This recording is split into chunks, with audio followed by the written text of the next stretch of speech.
কাছে লেখার ধৈর্য নাই, কিন্তু ট্যালেন্ট। কবরে আপনাকে 60 বছরের হিসাব লিখতে হবে। আপনি কি মনে করেছেন এত সহজ? 60 বছর কলম কত, কোথায় পাবেন এত? জিজ্ঞেস করবে ফেরেশতাকে, ওই মইয়াত যাকে তোলা হয়েছে, ওই মুর্দা, ওই ব্যক্তি।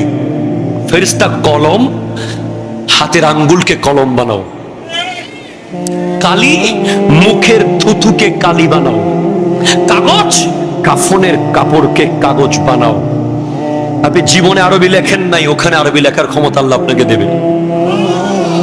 হ্যাঁ, স্পষ্ট আয়াত নেন কোরআন শরীফের, ওয়াকুল্লা ইনসানিন আলজামনাহু তায়রাহু ফি উনুকিহি। প্রত্যেক মানুষের আমলনামা তার গর্দানের মধ্যে লিখিত অবস্থায় রেখে দেওয়া হবে। আপনাকে বলা হবে, টুডে ইউ আর দ্য জাজ অফ ইয়োরসেলফ। তুমি তোমার বিচারক।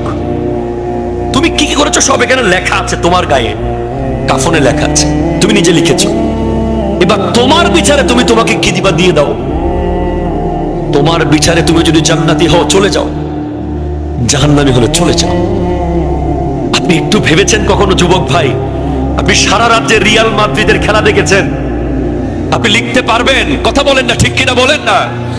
আপনি যে বার্সেলোনা করে জীবন দিয়ে দিয়েছেন, আপনি যে ইয়ামাহা এফজেডের পিছে যৌবন শেষ করে দিচ্ছেন, আপনি যে R15, আপনি যে রয়্যাল এনফিল্ডের পিছে লাইফ শেষ করে দিচ্ছেন, আপনি আইফোনের মডেল পাল্টাতে জীবন শেষ করে দিচ্ছেন, লিখবেন কিভাবে? কলম চলবে না সেদিন, ঠিক কিনা কথা বলেন?